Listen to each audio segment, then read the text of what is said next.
Hello friends, welcome to my channel. நம்ம இன்றைக்கி இந்த வீடியோவில் வரங்க இந்த மழை வந்து விட்டு விட்டு பேஞ்சிட்டே இருக்கிறதுனால வந்து அந்த அளவுக்கு தர கூட நனைய மாட்டேது, அந்த அளவுக்கு மழை பெய்யுது. இருந்தாலும் செடியெல்லாம் பாருங்கள் நல்லா சூப்பராக வளர்ந்து வருது.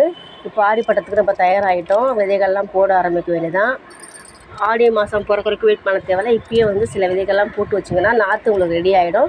அதுக்கப்புறம் நம்ம வந்து ஆடி மாதத்துக்கு விதைகள்லாம் எடுத்து நட்டு வச்சிடலாம் செடிகளை. இங்கே பாருங்கள், இந்த கருவேப்பிலை செடி வந்து நல்லா சூப்பராக வளர்ந்து வந்தது. இதில் காய்கள் நிறையா இருந்தது, பார்த்துருப்பீங்க, வீடியோஸ் காமிச்சிருப்பேன். அதை நான் அப்படியே விட்டுட்டேன். அதனால் என்னாச்சுன்னா இலைகளே வளர மாட்டேது. இப்போ ஒரு சின்ன செடியில் நம்ம காய்கள் விடுறதுனால நமக்கு வந்து இலைகள் கிடைக்க மாட்டேங்குது. கருவேப்பிலையை பொறுத்தவரைக்கும் நமக்கு தேவையானது இலைகள் மட்டும்தான்.